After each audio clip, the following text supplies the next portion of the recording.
Yeah. Wow. Right on.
Good day, sir. Let me know your name. My name is Kevin. Kevin. Recently, I would like you to present me what actually made you to be here. Okay, this is our festival at the Logo Palace. That is why we celebrate with him. Yes. What are you wishing him today? What are you wishing him today?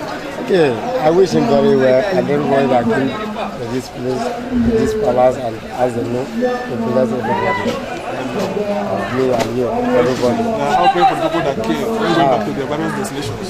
Yeah. The people that come from many places, far away places, I believe that God has will grant them the heart desire. To give them the purpose of coming here today. I wish them very well. That's my wish to everybody that comes to Any type of your name also? My name is Kevin Sunshine. The son of Zaiku. The son of Zaiku.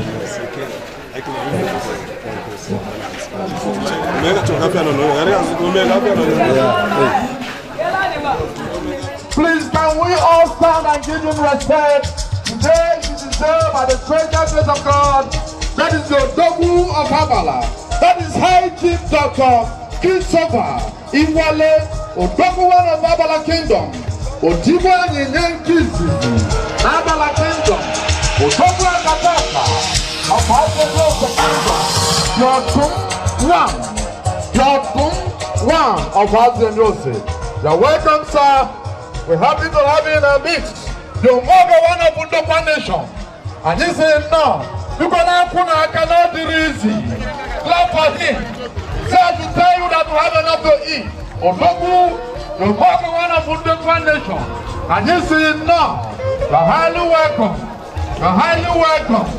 You're highly welcome. No. You connect and another easy.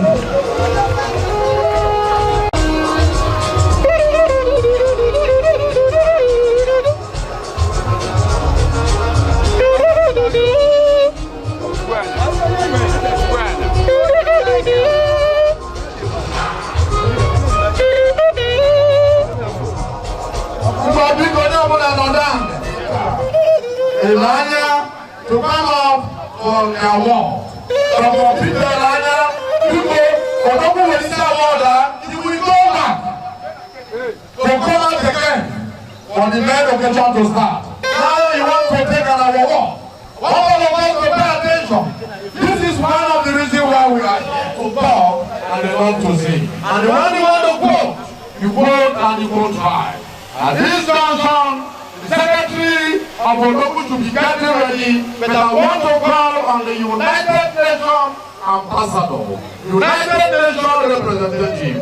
It's no other person, distinguished ladies and gentlemen. Tell me, would you as you welcome to come and take over the microphone, Dr. Peter Elana, because I cannot do easy. All the people who can you say you're welcome.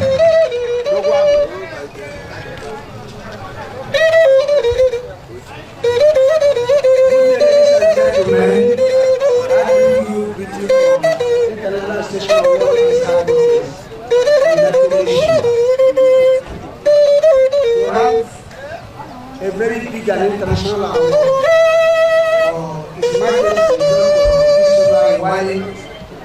But before we do the presentation, we would like to take the citation from the Secretary.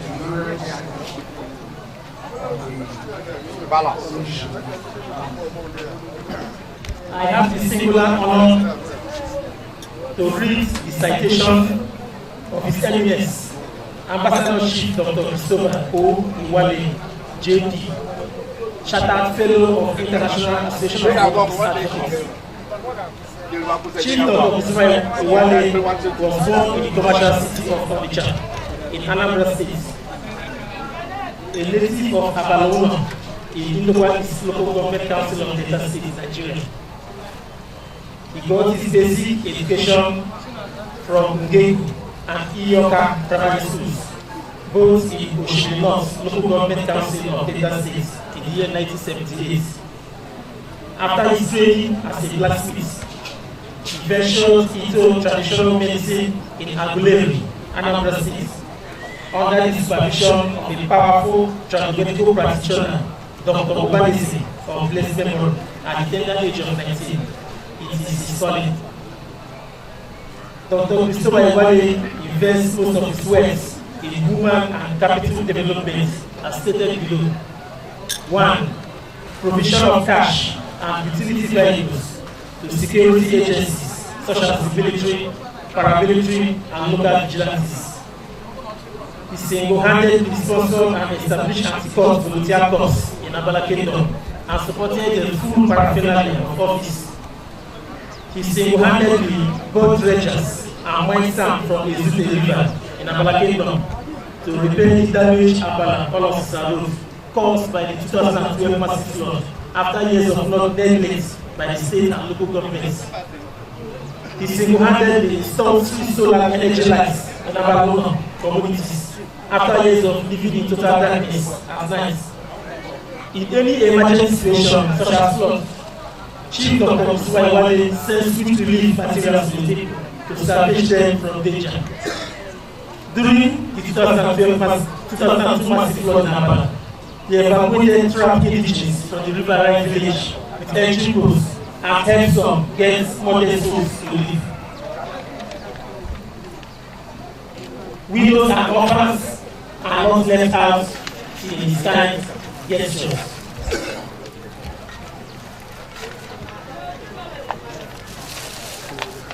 He sponsored the use of Toba to learn the education of their choice and funded them to establish themselves after their training. He sponsored some of his kinsmen on medical tourism and paid off expenses on surgeries and medical rehabilitation. NS efforts on ground by the High Chief to improve educational facilities in Abala Kingdom through distribution of educational logistics to teachers. He organizes annual Unity Cup, referred to as OPRAHUB Unity Cup competition for Abala Kingdom, and presents cash gifts to winners. During the 2023 New Year Festival by the Bush headquarters in Abala, Shiwale donated several pairs of wrappers and cash gifts to Bush women and financed the New Year Festival for his quarter. He recently bought a new pot worth millions of naira to replace damaged one currently in use in Iyase River between Olosa and Abala Kingdom. Some of the merit awards received by the Chief of Swahili include below. Merit award by the Police Community Relations Committee, PCRC, for crime fighting and prevention. Peace Ambassador by Abala Development Union. Certificate of Noble Prize for Excellence by Federation of Amioma Youth Elite Council. Award of Dynamic Achievement by Uwoshe Family Abala. Award of Excellence by Abala Development Union Warren Branch. Award of Excellence by Organio Manu Association of Nigeria Asaba. Award for Exceptional Philanthropic Service to Humanity by Police Area Command PCRC of Washibu, Delta State. Golden Award for Excellence by Global Trust Magazine as for Distinguished Personality of the Year 2020. Distinguished Service Award for Exceptional Community Leader of the Year 2020 by Federation Union of Community Development of Nigeria. Award of Exemplary Community Leader by Abala Progressive Movement 8th May 2020. National Practice by International Peace Foundation of United Nations. Doctor of Divinity Honoris Causa by Emmanuel University, North Carolina, USA. The Prince, the Airlines, Africa by Lifodon. Award of Excellence by Amioma Impact Ladies Association. Grand Patron of Delta State Anti-Court Volunteer Corps. He holds the title of Odoguan of Abala Kingdom and fully inducted and approved by Delta State Council of Traditional Rulers. He was honored with a self-selected chieftaincy title of Ebe-20K of Ibuso Kingdom by Ibuso Community. The Kingdom of Iselazaba honored him with Obeliora of Iselazaba Kingdom. He holds so many chieftaincy titles, too numerous to mention here. This title shows what he represents in those communities as an outstanding leader.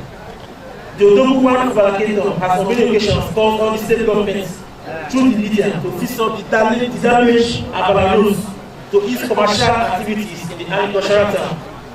He decried the non-presence of government agencies and representation. Please, you can do better. Umaka can do better.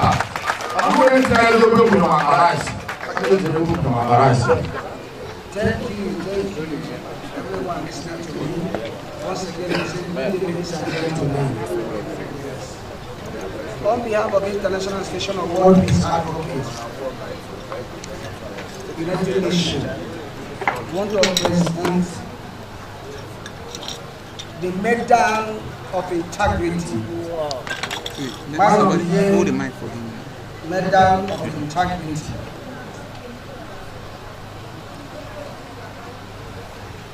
No, come go to the side. Go to the side. Chief, to His Majesty,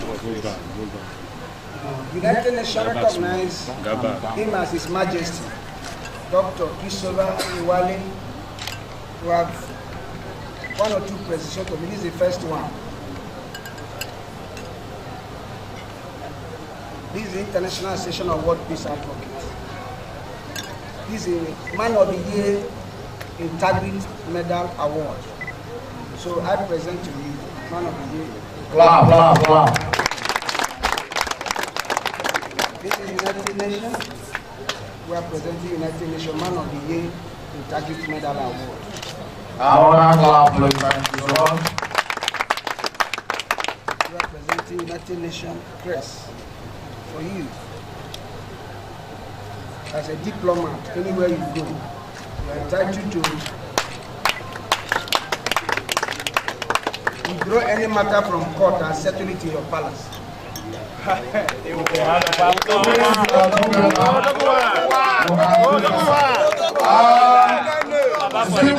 and gentlemen, I want to tell you that award given. We are not done. We are not yet done. When will you go? This is a special gift. I don't know you have This is a special gift. When you put it hot water, it's going to show your name and everything that you represent as an ambassador of the United Nations. This is a personal gift given to you by the president. Put a hand of applause. Please, can you do better than that? That God giving him a glass. Was there no problem with the young women? I'm going to please, can you clap for him once again? This conference is a special one. Thank you so much for that wonderful one. Thank you. We'll on the bench. I know.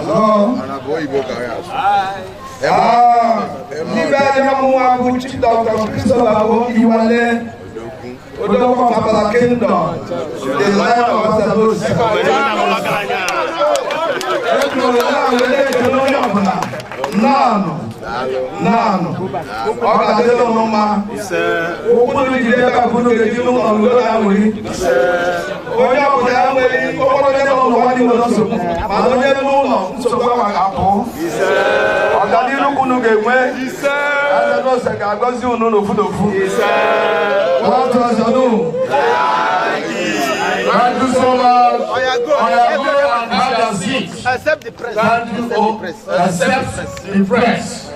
Thank you.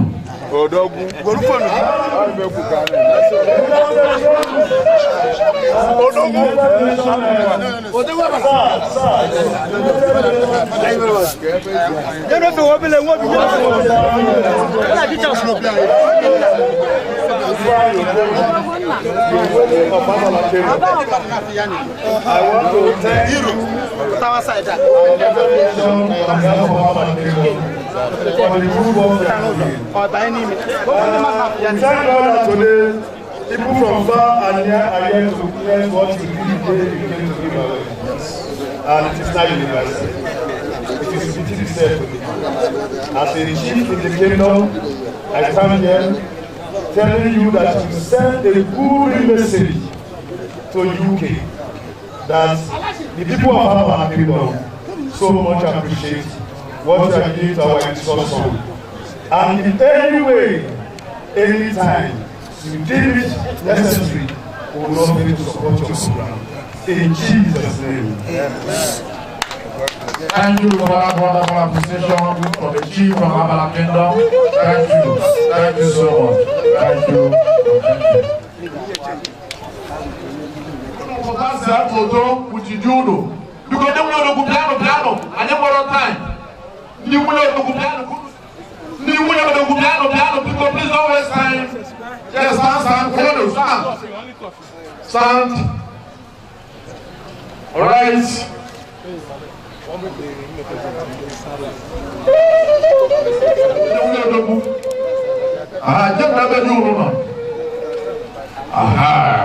It's all right.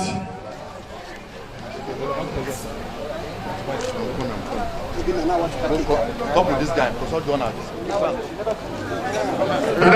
Please hold on.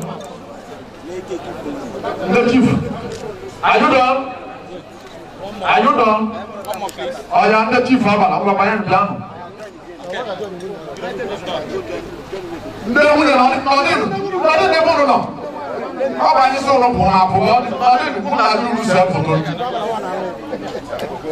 sorry. Exactly. Yeah.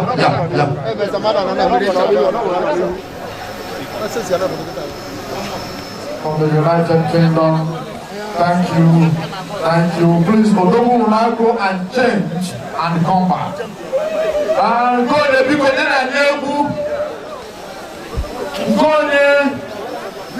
I just know our friend.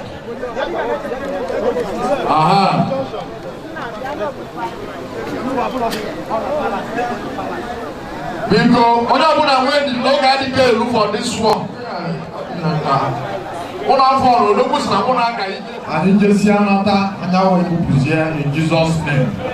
Stay good, ladies and gentlemen. Once again, I want to officially appreciate we call it triple celebration. But the Lord asked me to thank all of you that as you are here, like what I said before, we have enough to eat and we have enough to drink.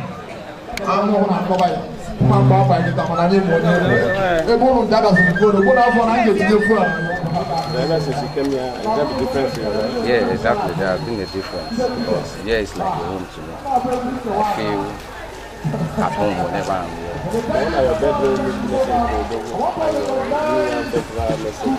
I want to wish Odogo a happy birthday, long life and prosperity, more wisdom and more grace for him to lead us with we that are his children. Because Odogo is not just a father to one, he's a father to all. Actually, he's my father because I see him as my father. My name is Lucky Abano, the CEO of Azenu Records. Thank you very much. Okay, happy weekend. Thank you so much.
That is the chief celebrant of today's occasion, High Chief Christopher Iwale, Nutiwe in the one of Abala Kingdom, Nutiwe the one of Abala Kingdom, and the High Priest Chief Dr. Abua of Azenu now, Abu Oseni.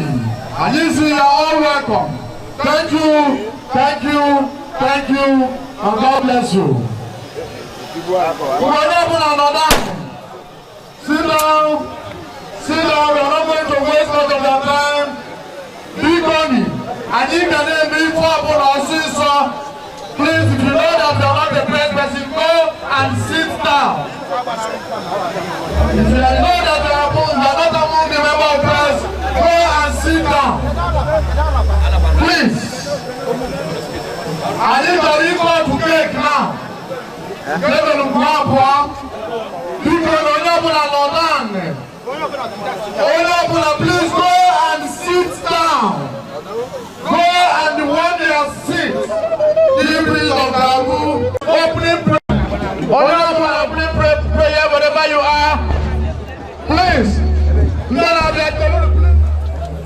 Greet all invited members here today. May Lord God Almighty protect and guide them to our here. We are here for a very big celebration. What we need here is peace. May the peace be with all of us. I pray in the name of Spirit Assad, Azenu, all members who are here today, Asaba, Malaysia, Enugu, Lagos, Benin. We ask the Lord also protect you all on your way going. And ask to guide all of us. Back to Azenu.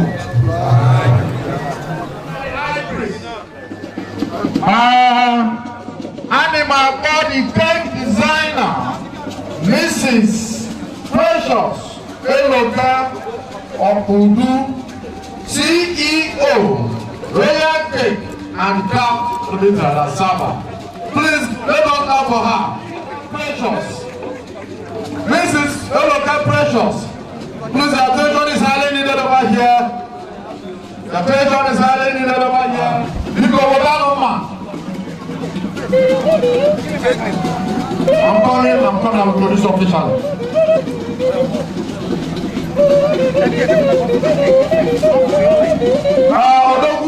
As he got around, the mama of people who got around, mom of people from the ship, don't you go, Daniel? You cannot put like an easy. Of women who got deliver, precious.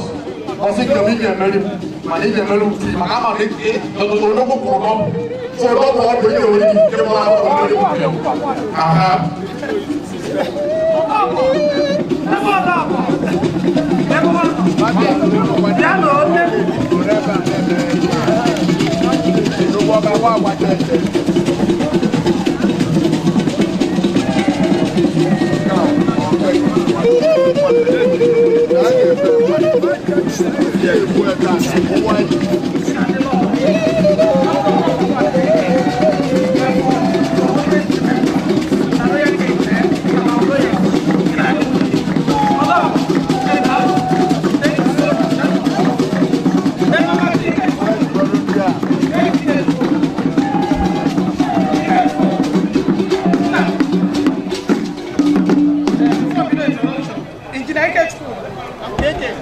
get this is his gift for you.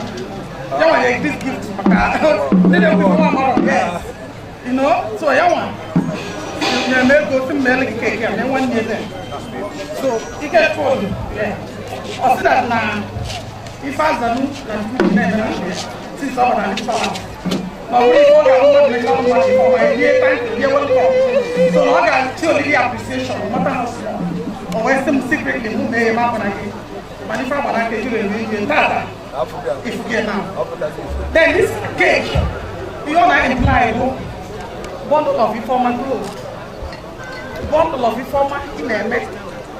And the mother for Hannah and the other. Then this is an upstairs. It's about no climb walk. Look at to this place. A balance out there. On what one of Azenu at this palace, you know, go to here.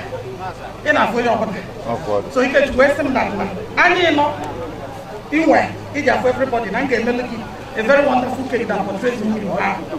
And that is why I decided to send another food with empty hand.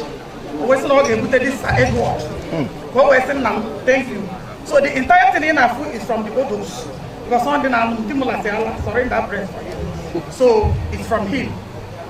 Then this one is from the royal cake herself. For my father too.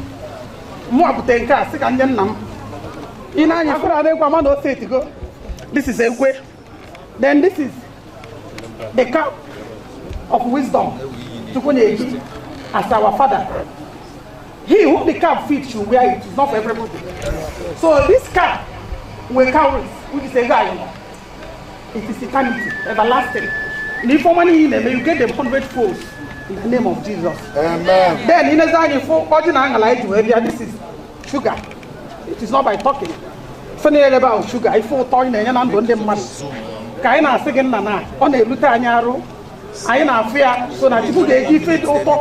Wait, check it, you know, again, Jesus. Then the car of money, because I know what they call Hanagoda. I forgot no sugar. This is sugar. Then this is sugar. This is then in Cabo. You quite a swab. Yeah, there. And the equal sugar too. If you look at it, we're not joking. This is it too. So now, if our money never be fetched, could you chum madam in a year, you couldn't be no global. Nam, we appreciate you. Thank you so much. Then this Ekwe is also a cake. Then I can't teach the cake. I don't care which is the lion. I don't touch that one. So this one is from the engineer. This is also from him. This is also from him. If I like I am, so this is also from him, and I think I just take it now. I love your family. Then where's let you know what he did. This is the lion. How about cake?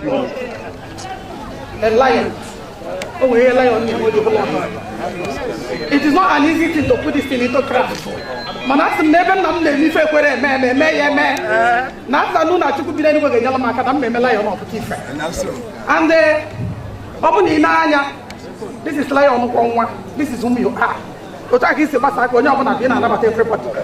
And no matter what you came with as a problem, open at the person now, or name one, or even a lion and a mom. This is whom you are, that Igbo general father. Igbo, a father that cares so much, Igbo a philanthropist. You are a man that your people love so much. You know, you'll ever today. It's not because you are Odo, but it's when they make a way. So the lion has a name that is who you are. I'm not going to walk back. You are the way. You understand what I'm saying? At the end of it all now, lion, this is what we are going to cut.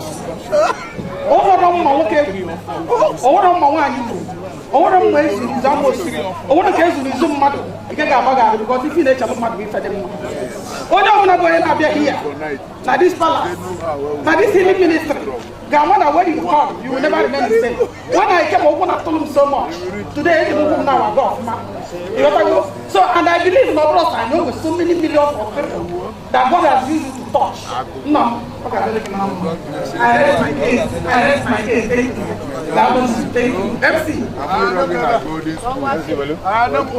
Come now, thank you, sir. You know,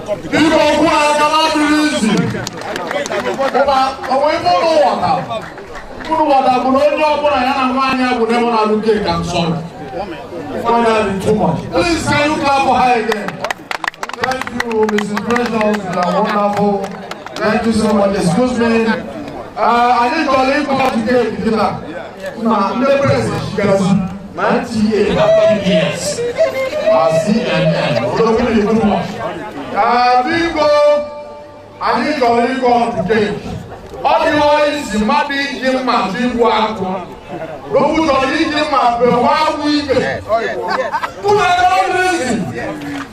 odogwu ọ bụrụ na spelụ ajụjụ maka tupu dị aware God is above what I'm doing here. So what I'm saying is God in God. Not just of God. You're a strong man. It's an opposite of Lebanon. So spell Zaidi. I want to spell Zaidi. What is Zaidi?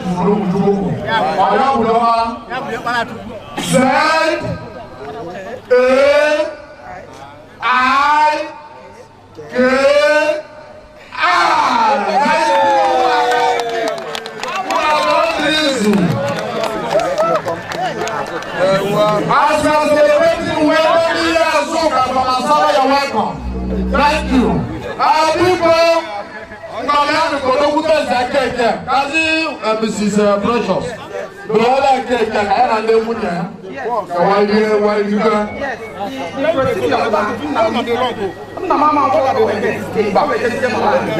I can make it in I get them in a very good way. Then a woman can have your test. Thank you so much. Thank you so much. Pastor,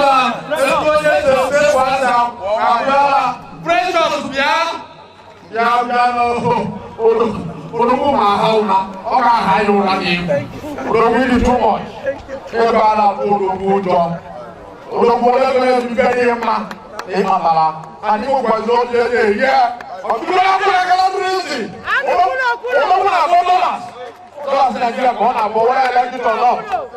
Don't do too much. 100,000 each of each of you up. I'll give him there. Now, what I cannot do is don't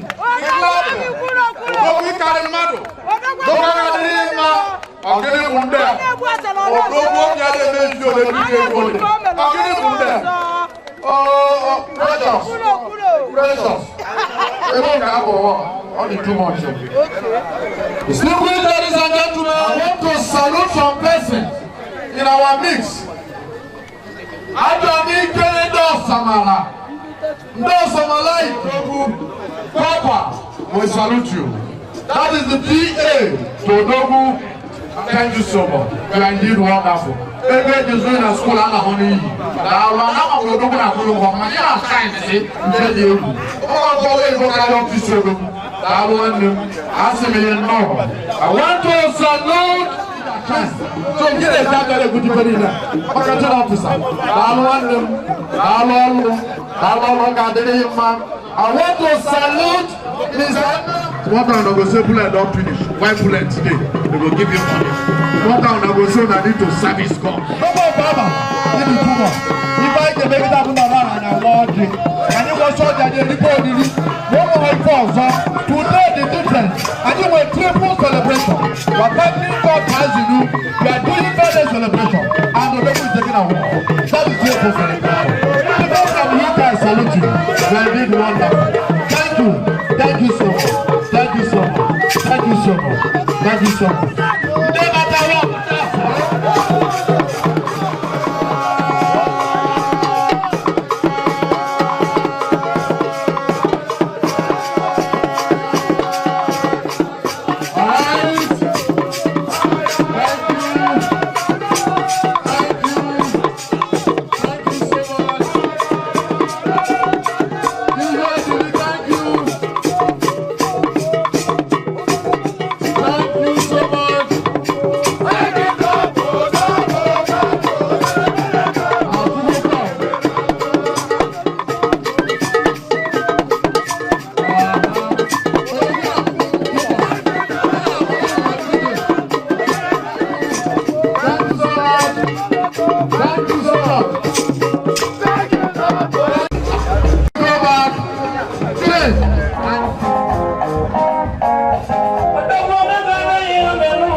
tata.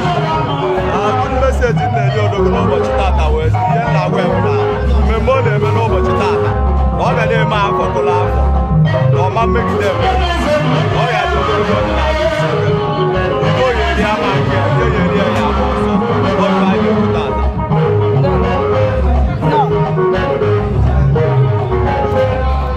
Afa ibi ko kai mara afa onye kere butagi n'obodo ata nke onye obodo Enugu State kere butakwanụ gị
Yes. Okay. Can you your good message to the man today? My good message to na area if I can go for Gano area, I'm gonna go ya, na kwante mmadụ. Aga so bodo bichi na bia na achọta ya, ọ na-emere ihe ọma. Ndewo. Ọ ga-adịrị gị na mma dịka ịbịa taata, ọ ga-adịkwa gị na mma. Ndewo.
At the same time,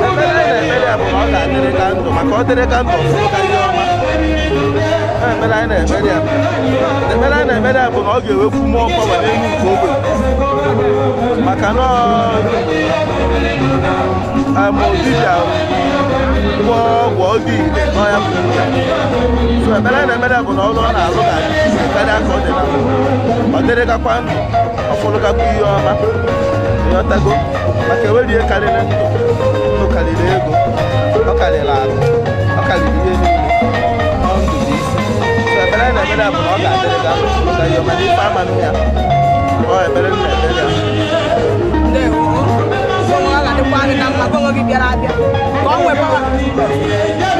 Chinedu Gonjagi the Enugu State. It's about from Chinedu there. Obuela's venture. Abatabia, Obuoka Ike, Saiki Tamata.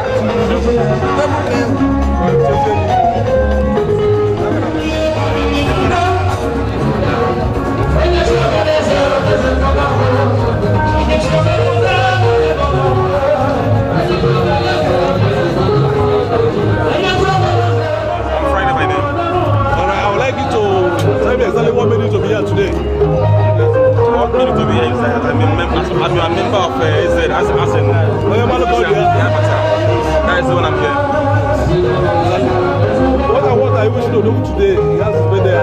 I'm wishing him long life and for God to give him more wisdom and power to do more great things. That's what I have to wish now. We are praying for the people that came here when going back to their various destinations. I wish they safe journey. Exactly. And peaceful. Erika of your name once more. Erika of your name. Your title name. I'm not hearing. Your title name. Erika of it. Okay. Your title name. Saiki Jamata. Thank you. Thank you. Very good. Everybody got there.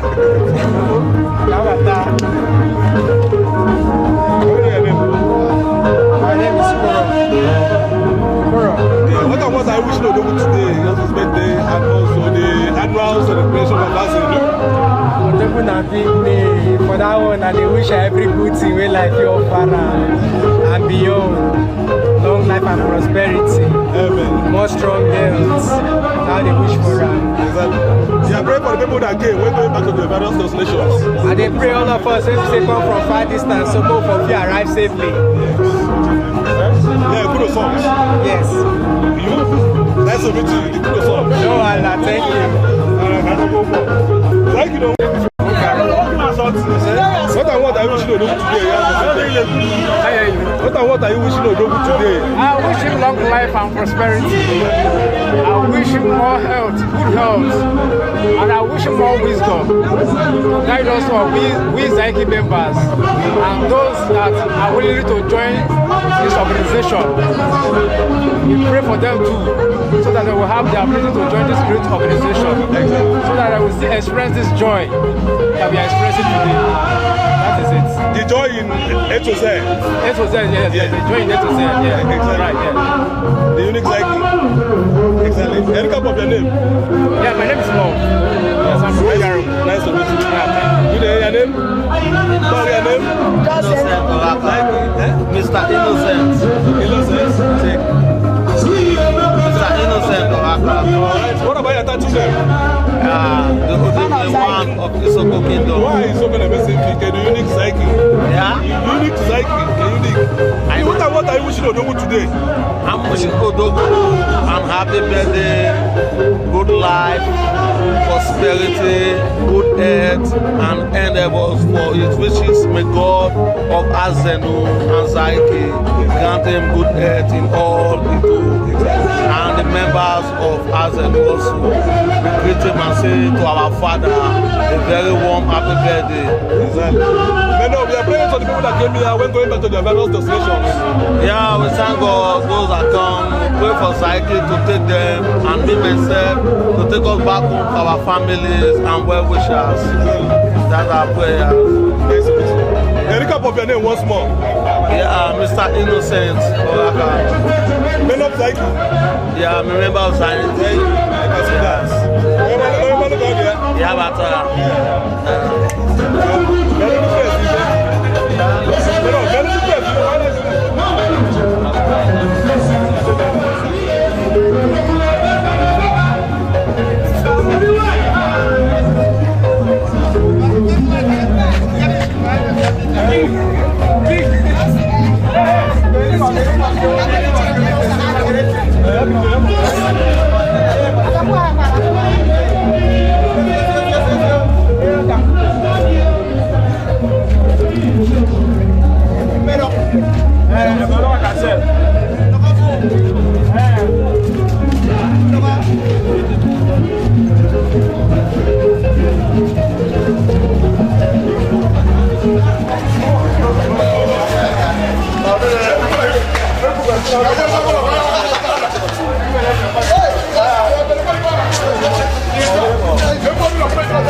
Don't be shy, don't be shy. You're a good one.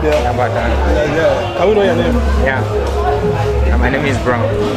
Brown? Yeah. I would like to hear some certain things that are wishing to Odogu today. He has his birthday, and today is celebrating the annual festival of Psyche as a new ministry. Well, actually, I don't have much to say. He's my godfather. He has been a nice man since I know him, and he has been so much helpful to me. I will say he changed my life since I know him. So today is his day. We are here to celebrate with him. We are here to thank him for the good work he has been doing to humanity. Exactly. So we are so happy today. All of us who are here, we gather here today to celebrate with him. So, and the annual festival too. Yeah, so we are so happy today. It's a special day for him. Yeah, look about your name once more. My name is Brown. Brown. No tattoo name yet? Yeah, my name is Shadi Brown. Yeah, Shadi Brown. Yeah, so I'm so excited to be here today, and I really want to thank him for all he has done for me. Because he has been like a father to me since the time I know him from years back. So I'm so proud, I'm so happy to be here today. Thanks a lot, Brown. Thank you, sir.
No one did you boss on it.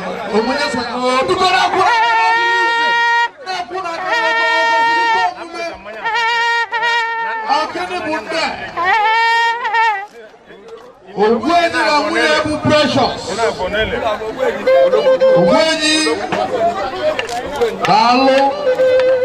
Copper. Well, thank you.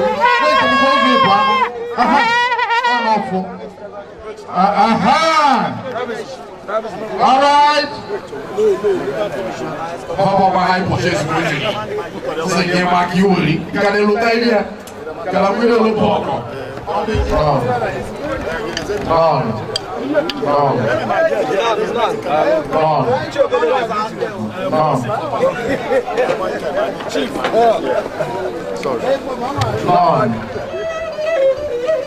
Please, all the E's, you need my attention, I come.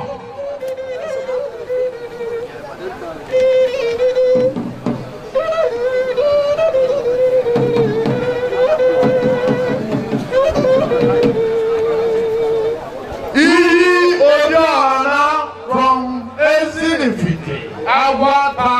in Anambra State. Also, Mukanguno, that overtaking is allowed. As your logo has put in 10,000. If you want to put 20,000, no problem. If you want to put 50,000, no problem. Overtaking is allowed now, here. Also, the total sum of another good 10,000 naira. We now support Odogu. Who are going to reason? Overtaking is allowed. Right. Adam. 5,000.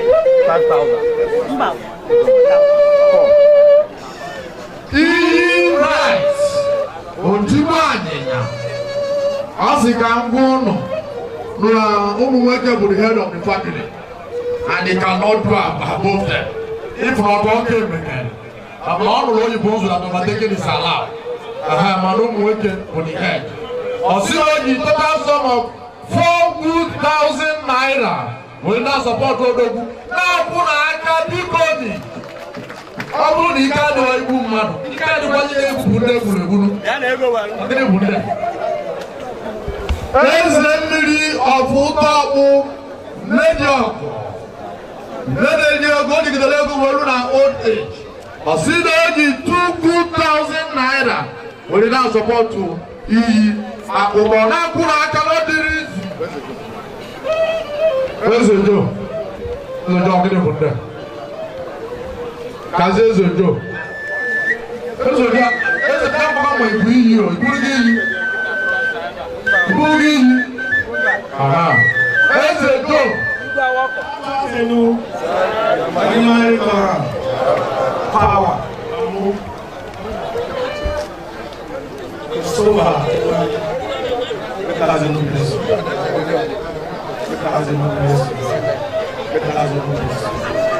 Long life and prosperity for good health and wealth.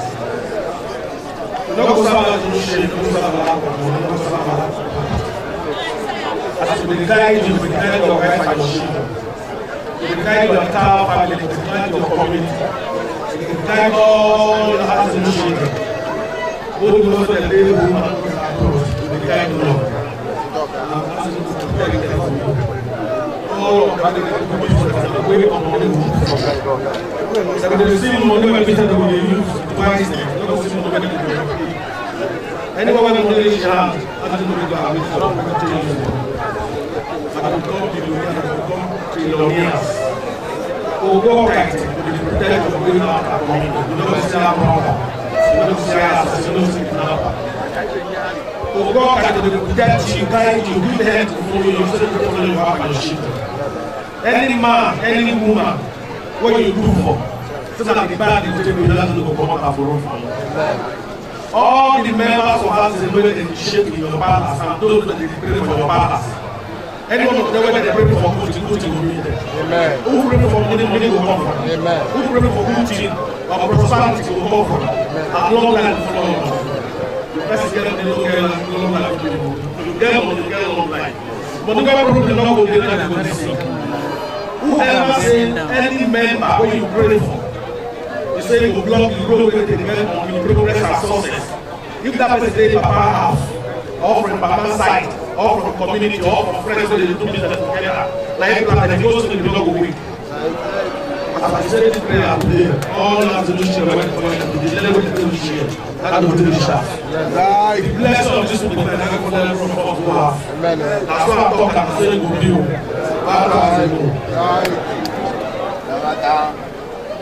Prince. Thank you so much, Prince. Thank you for that wonderful program. I am a Brazilian. From the kingdom. All chiefs. Let's say your name. Wabatawa. Wasiwake no dogu. Wasiwake no dogu. None.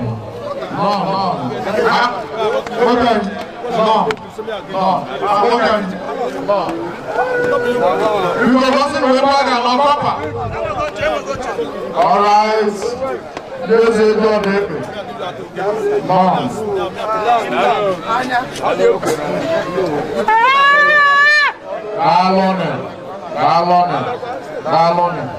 Thank you so much.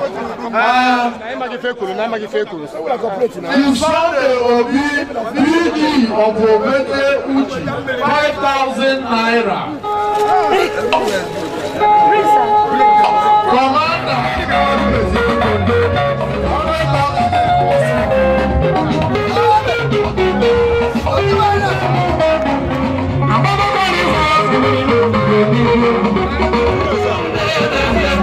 Your name?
Thank you.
Yes.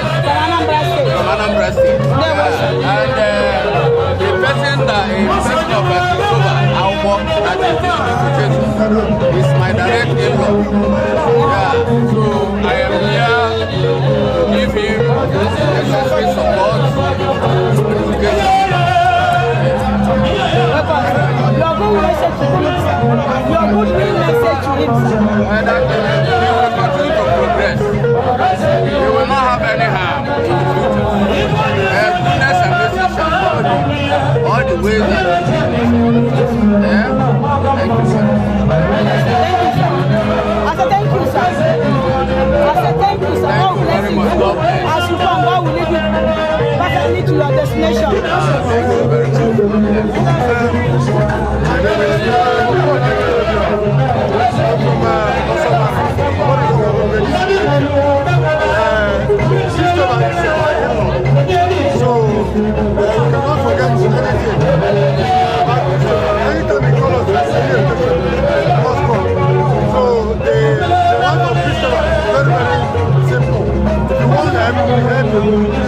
So many people ask what is going on with my president. So the whole thing is that we are praying for December, one life of prosperity.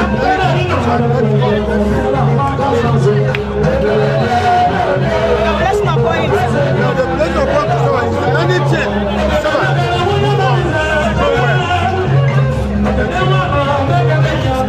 God bless us with life.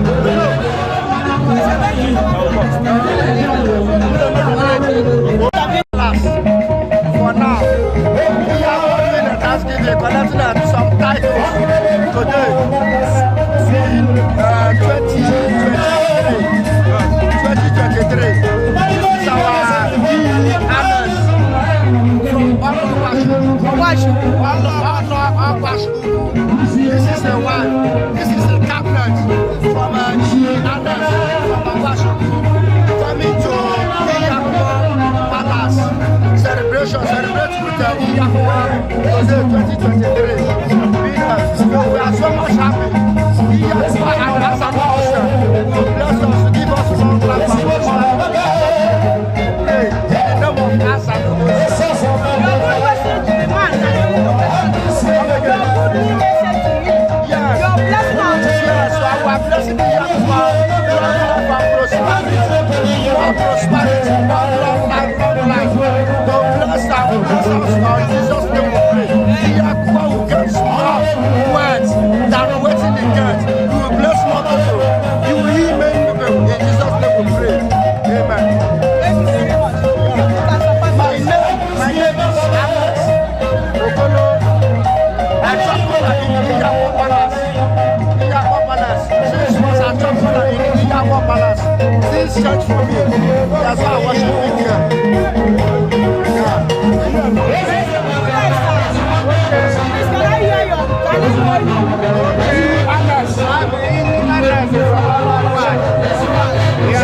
What brought you here today?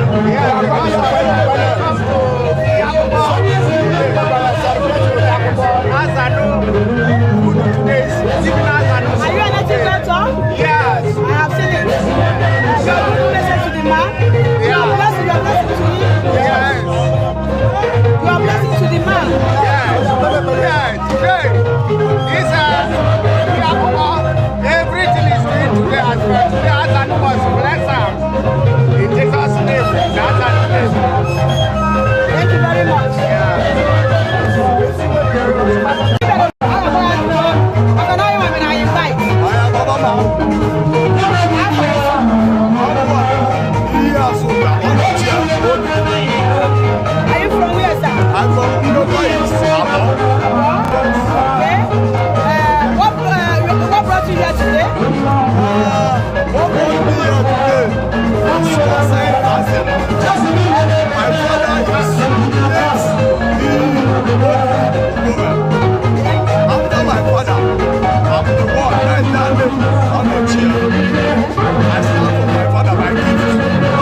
against Odogu and every member of Azenu will terminate that person. Today, my prayer is that anybody that come here will come and enjoy successfully and go back home successfully. That's my message to them. Thank you very much. God bless you.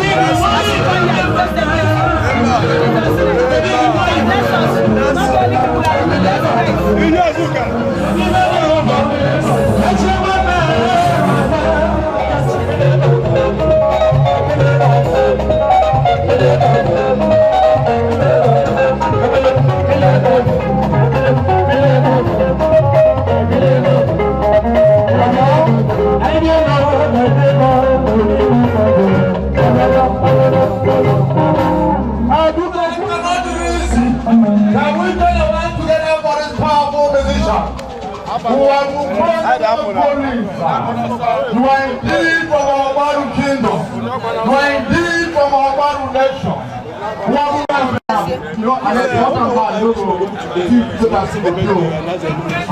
I'm wishing our daddy to salute our people from Obiaro.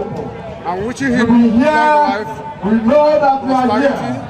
Everything that he's doing in life, God will bless him and bless his family. I'm celebrating his birthday today, and everything has today. I pray that everything that is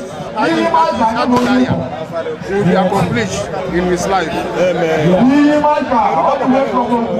My name is Mr. Marcel Wali. I could not want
security men,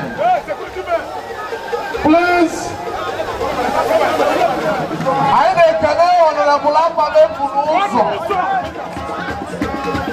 Okulosha of Habala. Honorable Apale Punuso Dalalu. And you might be the man. Odakalome. All the security men, your attention is highly needed. All the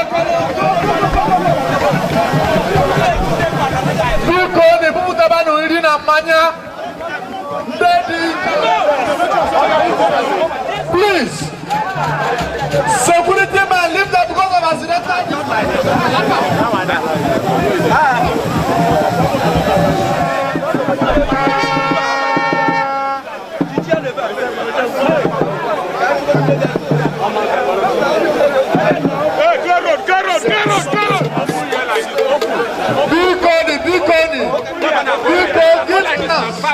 Give chance.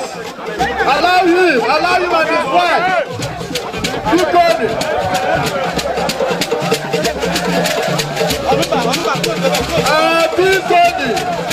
Security men, if they are out, leave that place. Be good. And now, the all security agencies, leave that press man. Be good.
He's a good man, he's a very nice man. Exactly. He's a father to all. Thank you. So as he celebrates his birthday and he's birthday today, we pray that God and Azenu will lift him and give him for the good things he's doing. We pray for more protection, long life, and prosperity. I am calling from Abia State. Thank you. I have to go for one of the soldiers. One of the soldiers. Who go?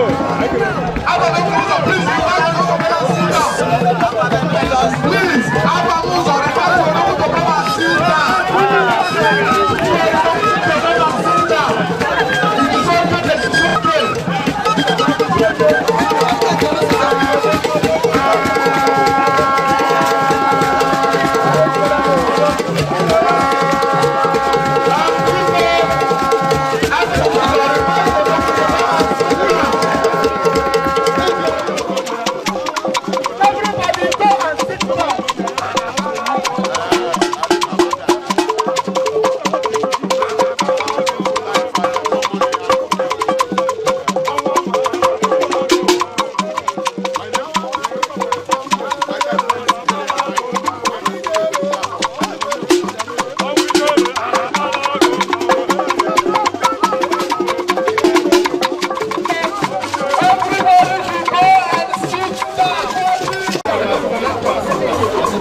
investment.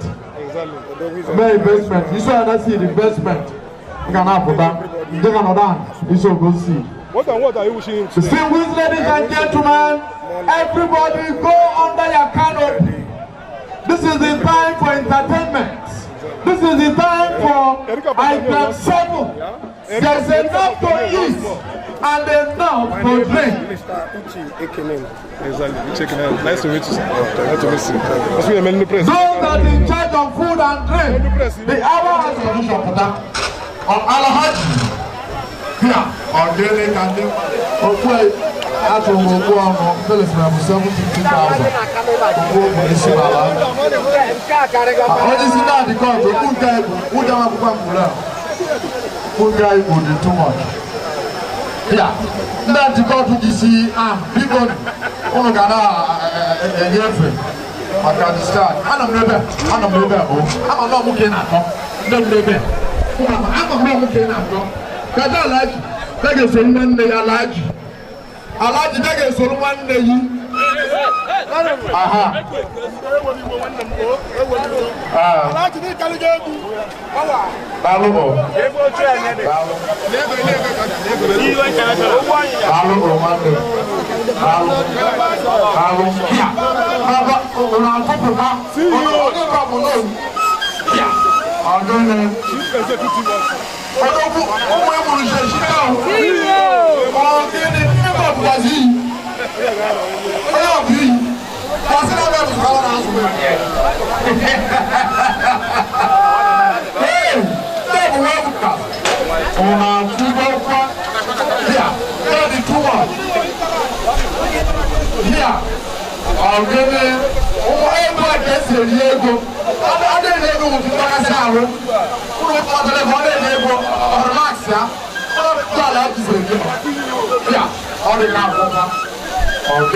My name is Exactly.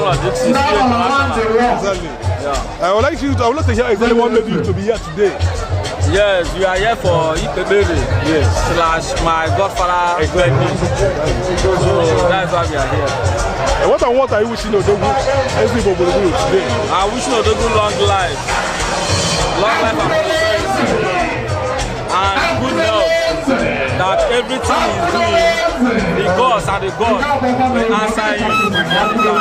Exactly. Okay, can you come up your name once more? My name is International. Yeah, the CEO. He plays so hard. Make God know you. I didn't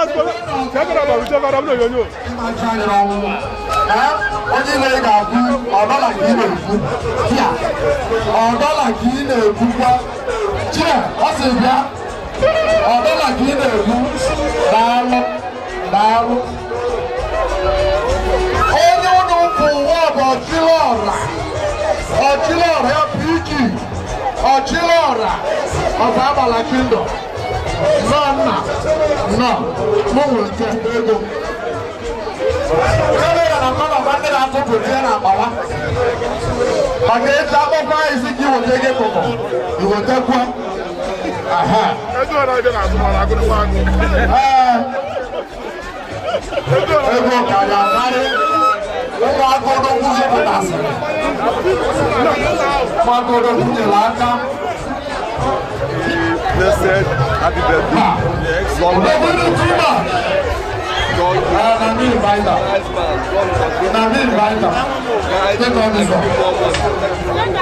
Long life.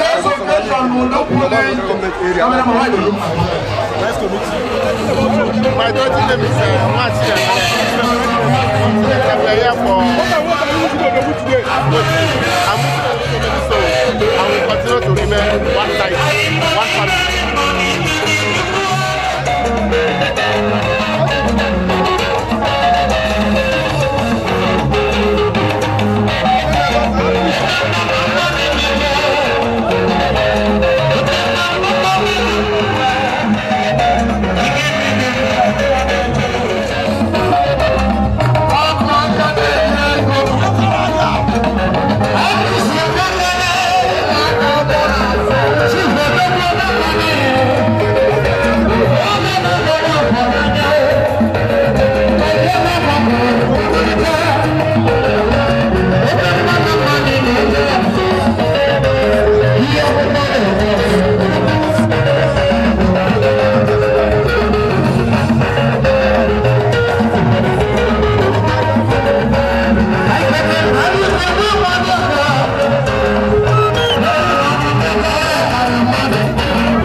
Thank you.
I know the Lion Club. Lion Club, thank you so much. You did wonderful being here, proving yourself the original under our chairmanship of Comrade. I don't know anyone from 18 years to 35 years. The Papa and open the Incredible Dalman. The Lion, Dalman, when I got the Lahu, Madame of the Lion was a maker. Catalao, The lion, Mogo, when you talk about Mogo, Mogo, got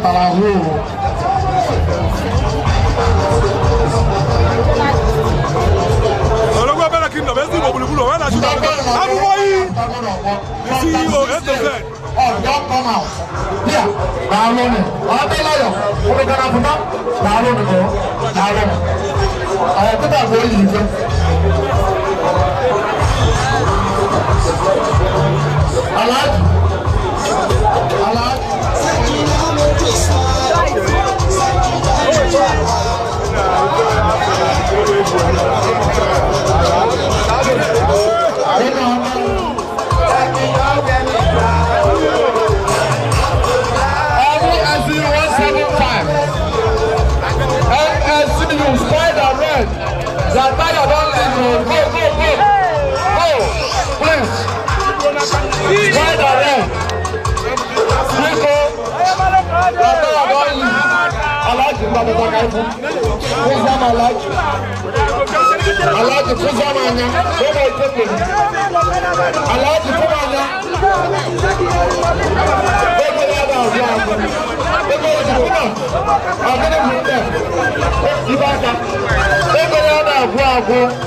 My name is Toby Abalo.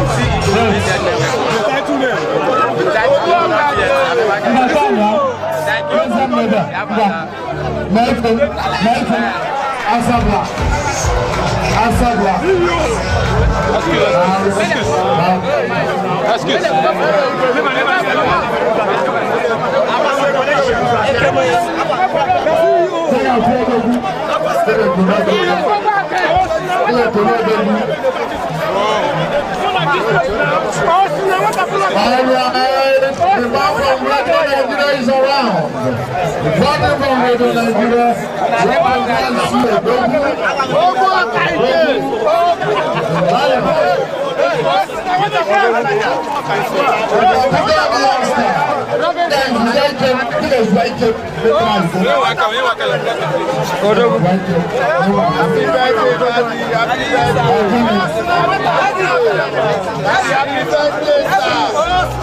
Long life for you, Daddy.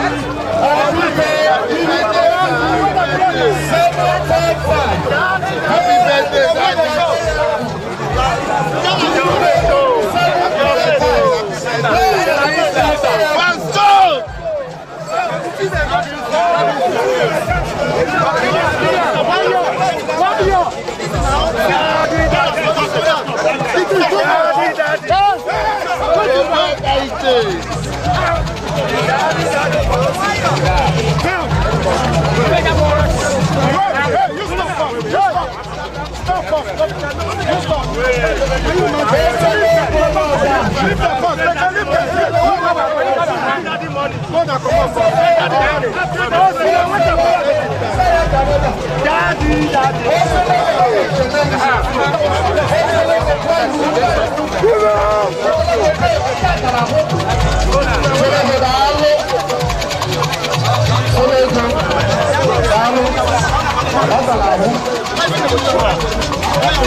entertainment. Yeah. So I would like to know what exactly made you to do that.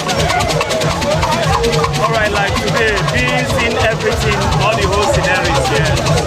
Today is a celebration day for everybody, mostly, especially the members of Azenu ministry. So we are here to celebrate with the local of Exactly. What are you wishing him today? All right, my able self is wishing the local of Babala Kingdom. Being today is his birthday, celebrating his birthday also. Yeah, giving thanks to the Azenu ministry. I'm also wishing him a long life and prosperity, a good health, and also more money to his account. Because he's a man of peace, he's a man of timber and caliber. Yes, thank you. Thanks a lot. My name is Emmanuel. Thank you very much.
Ọzọ